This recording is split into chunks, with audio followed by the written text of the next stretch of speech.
Kembali lagi dengan Safir Academy. Setelah ini kita akan membahas 9 soal TWK, tes wawasan kebangsaan.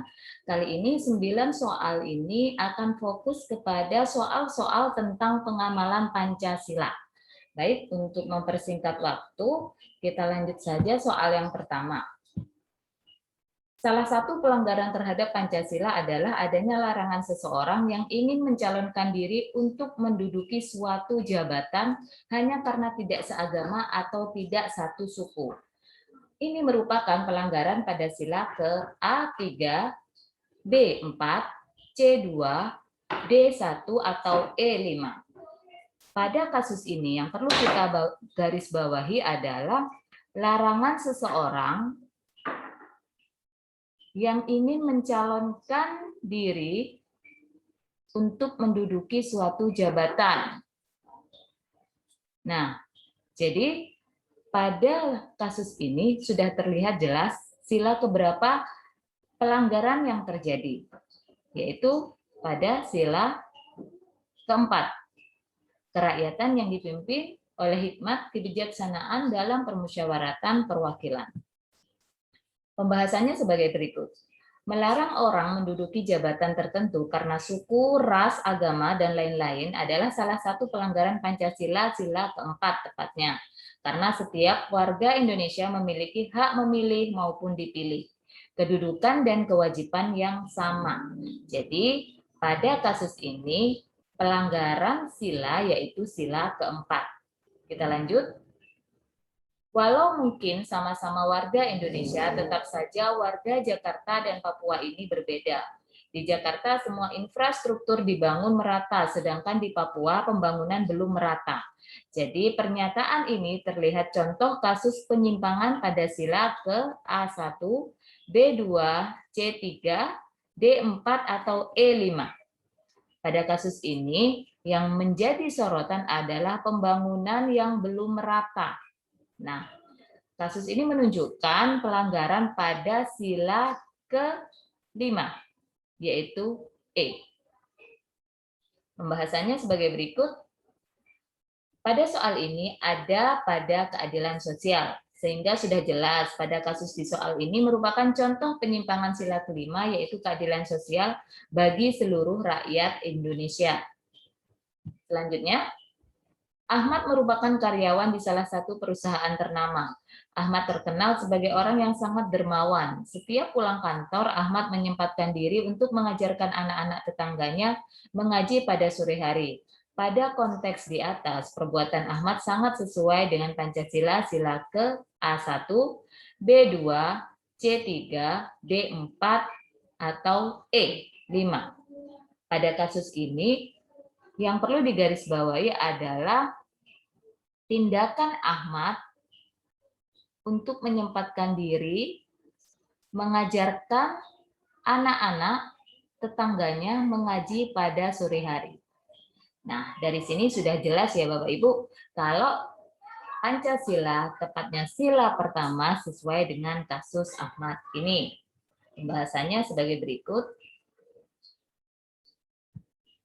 Sila pertama menekankan kepada keagamaan. Pada konteks di atas lebih menekankan kepada perbuatan Ahmad yang sering mengajarkan mengaji anak-anak tetangganya yang berkaitan dengan contoh pengamalan Pancasila sila ke-1, yaitu tekun beribadah dan berdakwah sesuai dengan agama yang dianut. Jadi sudah jelas di sini jawabannya adalah A. Selanjutnya, Desa X mengadakan pertandingan sepak bola antar RT. Selang beberapa hari setelah pertandingan selesai, beberapa warga di RT 2 menyebarkan isu bahwa RT 1 melakukan kecurangan karena tidak terima kekalahan dalam pertandingan melawan RT 1. Padahal tidak ada kecurangan pada pertandingan tersebut. Sikap warga RT 2 yang menyebarkan isu tersebut melanggar Pancasila sila ke A2, B3, C4, D1, atau E5. Nah, pada kasus ini Bapak Ibu yang menjadi sorotan adalah tindakan warga RT 2 yang menyebarkan isu. Nah, sudah jelas Bapak Ibu kalau pelanggaran yang dilakukan oleh warga RT 2 berkaitan pada Pancasila, utamanya sila ketiga. Pembahasannya sebagai berikut. Jelas ini melanggar sila ketiga karena dengan menyebar isu dan menghasut dengan info yang tidak benar dapat merusak dan memecah belah keutuhan dan persatuan di desa tersebut. Jadi sudah jelas Bapak Ibu, jadi kasus untuk yang soal nomor 4 itu berkaitan dengan persatuan dan kesatuan, tepatnya sila ketiga. Selanjutnya, Pak Tony sering menceritakan sejarah bangsa Indonesia dan perjuangan para pahlawan dalam memperjuangkan kemerdekaan Indonesia kepada anak-anaknya. Sikap Pak Tony sesuai dengan Pancasila sila ke A1, B2, C3, D4, atau E5. Nah, yang dilakukan Pak Tony adalah menceritakan sejarah bangsa Indonesia kepada anak-anaknya. Di sini sudah jelas Pak Tony secara tidak langsung telah menumbuhkan rasa cinta kepada tanah air kepada anak-anaknya. Nah, jadi sudah jelas Bapak Ibu kalau untuk soal nomor 5 itu adalah C. Sila ketiga. Pembahasannya sebagai berikut. Soal di atas merupakan salah satu contoh pengamalan sila ketiga. Di rumah menceritakan sejarah bangsa Indonesia dan perjuangan para pahlawan dalam memperjuangkan kemerdekaan Indonesia sehingga tumbuh rasa cinta tanah air di dalam anggota keluarga. Oke, selanjutnya soal nomor 6.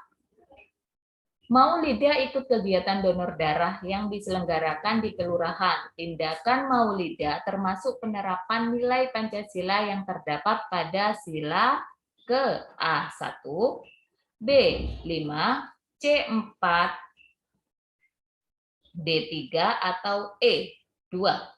Jawaban yang paling benar adalah E, sila kedua. Kenapa? Karena tindakan donor darah berkaitan erat dengan sila kedua. Pembahasannya sebagai berikut.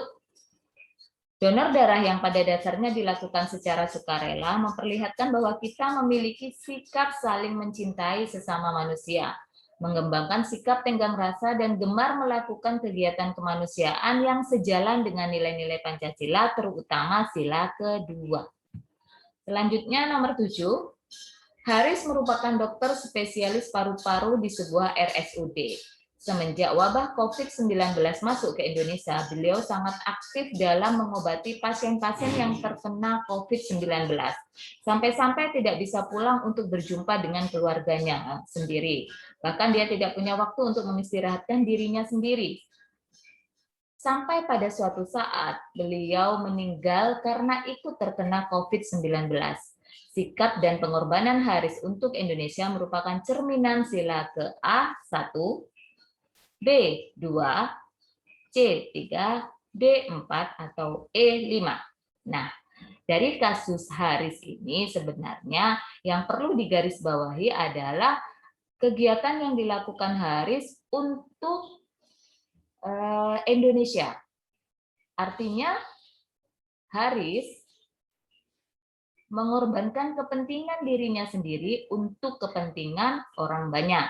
Nah, di sini sudah jelas bahwa sila yang tercermin dalam perilaku Haris adalah sila ketiga, yaitu sila persatuan Indonesia. Pembahasannya sebagai berikut. Di konteks cerita di atas, Haris lebih mementingkan kepentingan negara atau bersama dibandingkan kepentingan pribadi. Dan Haris rela berkorban untuk Indonesia.